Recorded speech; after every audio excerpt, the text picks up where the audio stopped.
Entitlement born of being spoiled seemed to ooze from her every pore. Seeing me enter, she showed no panic whatsoever.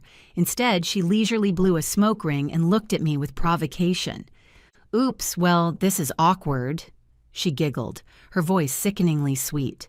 "Eric said no one usually lives here and let me come stay to rest for the baby. Are you that housekeeper? Or that ex-wife who can't lay eggs?"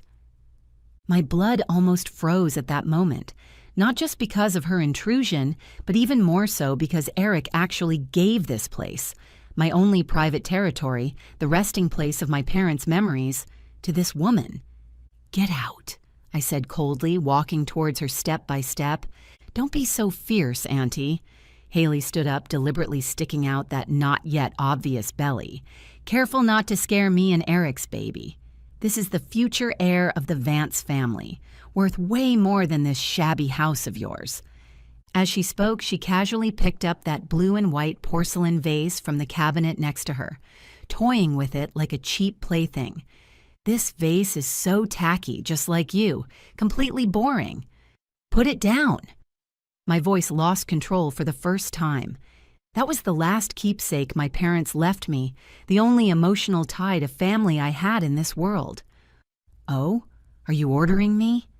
A malicious glint flashed in Haley's eyes, and she let go. Crash! The crisp, shattering sound echoed through the empty villa like thunder. Blue and white porcelain shards exploded outward like a tragically beautiful snowfall. In that instant, the string in my mind called reason snapped. I rushed up and grabbed her wrist. I didn't mean to hurt her, I just wanted her to get away from those shards, away from my parents' territory. "Ah, she's hitting me! Help! This crazy woman is killing me!" Haley fell backward with the momentum, her acting so exaggerated it was like she was in a third-rate soap opera. She didn't hit the ground, but collapsed onto the thick carpet. Yet the scream she let out sounded as if she had broken a leg. Just then, the main door was violently pushed open. Eric rushed in. Clearly he had followed close behind Haley, or perhaps he was here for a tryst with her. Seeing this scene, he barely thought at all, not even sparing a glance for the porcelain shards scattered on the floor or my pale face, as he charged straight over and shoved me away violently. "Elena, are you crazy?" he roared, a ferocious expression on his face that I had never seen before. "She's pregnant, and you actually pushed her? Has your jealousy turned you into a devil?" I stumbled back a few steps from his shove, and my palm pressed down onto the porcelain shards on the floor. A sharp, piercing pain shot through me. Blood instantly gushed out, staining red that piece of broken porcelain painted with a landscape, and staining my vision red as well. I looked at my hand. My palm was sliced open with a gash deep enough to see the bone, a bloody mess. But what hurt more was my heart. Eric was carefully helping Haley up, asking nervously if she was okay, without even sparing me a glance out of the corner of his eye. Haley nestled in his arms, pointing at me and crying, "Honey, she wanted to kill me. She must be jealous that I'm having a baby." It's okay, baby." Eric coaxed her softly, but when he turned to look at me, his eyes were as cold as if looking at an enemy. "Elena, if anything happens to my child, I will never forgive you. Get out. Get the hell out of here right now."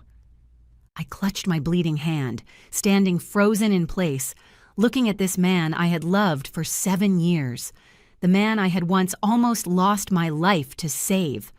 It turns out that the moment a heart dies, there is no sound, no heart-wrenching screams, no hysteria, only a dead silence like dust settling.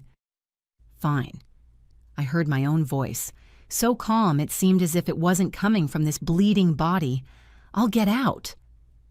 I turned around without looking back at that disgusting couple, nor glancing at the shards on the ground, because I knew, whether it was that porcelain vase or my marriage with Eric, they were both thoroughly shattered, beyond any possibility of repair.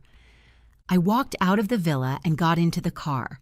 Blood from my hand dripped onto the leather seat, blooming into bewitching flowers. I didn't go to the hospital, but instead took a first aid kit from the glove compartment, skillfully stopping the bleeding and bandaging myself with one hand. As a biologist, treating wounds is a basic skill. After bandaging up, I started the car. But I didn't go back to New York. Instead, I drove towards the nearest private clinic.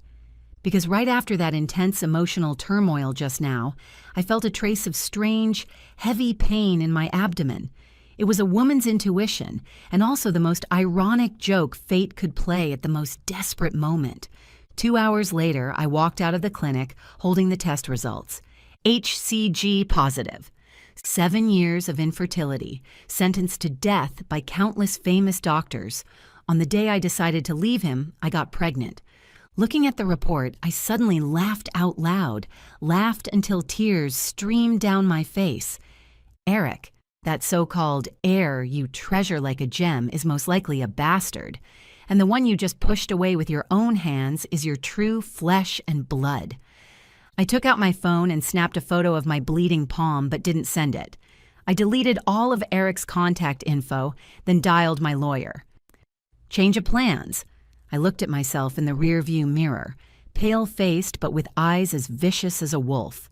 Add that forged abortion record to the list of gifts for Eric. Also, I want Haley's ex-boyfriend's contact info right now. In this moment, that Elena who humbled herself into the dust for love died. Returning alive is the goddess of vengeance who is about to turn this world upside down, Serena.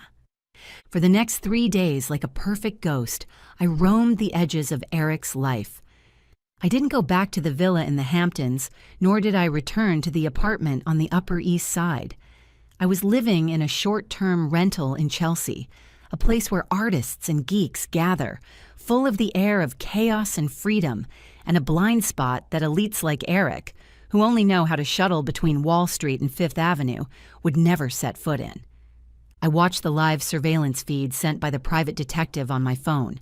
Eric had taken Haley to our private estate in Long Island, the place he'd promised we'd retire to. But I didn't feel angry, just found it laughable. He was like a nesting peacock, impatiently showing off his feathers to his new fling, unaware that those feathers were already infested with lice. The lawyer was highly efficient and quickly brought Haley's ex-boyfriend, a surf instructor named Jack, before me. Jack was a typical California boy, blonde hair, blue eyes, all brawn and no brains. When he saw the check I wrote, his eyes nearly popped out. $50,000, just give me those recordings and chat logs. I slid the check in front of him, my tone indifferent. Whoa, that chick actually hooked a big fish like Vance? Jack whistled and handed me the phone without hesitation. Take it. That kid isn't mine anyway. She was messing around with several old men while she was with me. Only those self-righteous rich guys would treat a woman like her as a treasure. I quickly scanned through those explicit chat logs, as well as the voice messages where Haley bragged to her bestie about how she schemed to seduce Eric, and how she used someone else's sperm for IVF to pass it off as Vance seed. Whether this kid belongs to Jack, Tom, or that old man, as long as I don't say anything, it's Eric's. That fool, I just have to cry a little and he believes it. In the recording, Haley's voice was